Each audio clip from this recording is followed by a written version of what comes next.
All right, folks, so continuing with this problem, this would be our more specific coordinate solution instead of just saying IMS.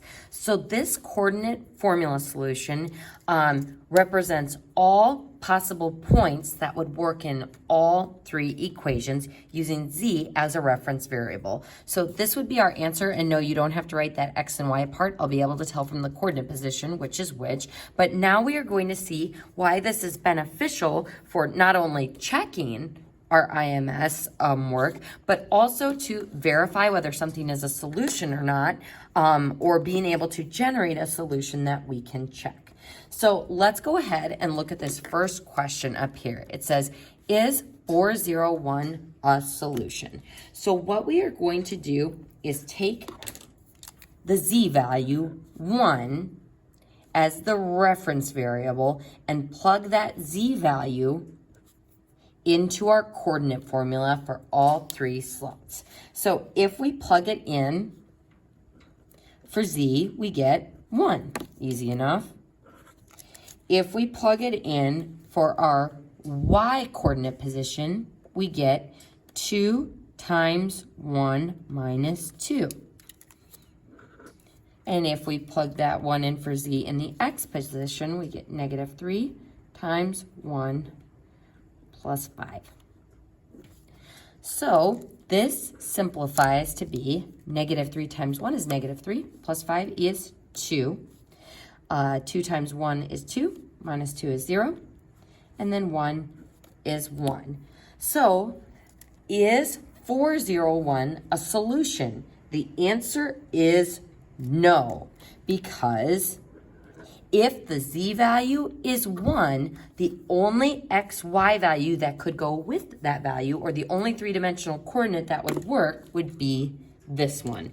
So this shows me that 201 would be a solution, but because the x value is different than this one, this would not be a solution.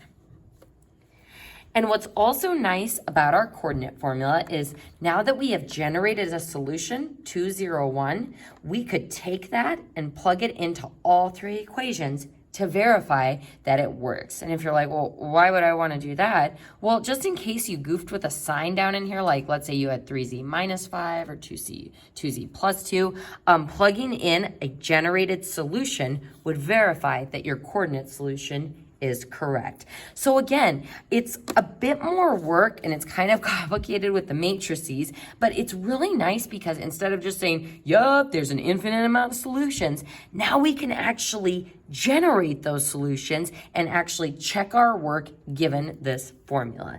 So folks, let's go ahead and take a look at this one. Is negative 7, 6, 4 a solution? So instead of having to take this and plug it into all three equations, we can take it and plug it into our coordinate formula using 4 as my z reference variable value.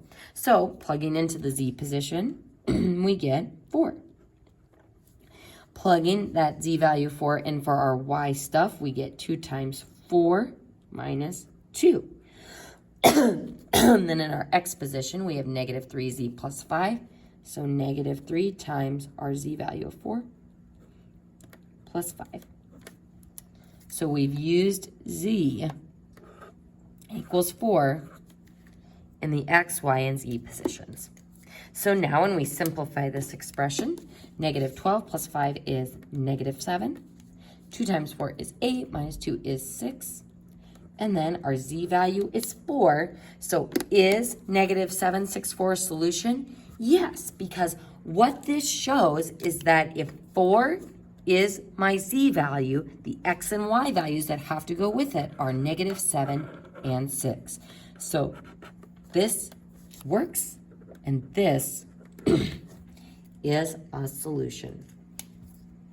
All right, folks, so now we have seen what IMS looks like in row echelon form by getting 0 equals 0. And we also have shown how we can check if something's a solution and also generate solutions of a system.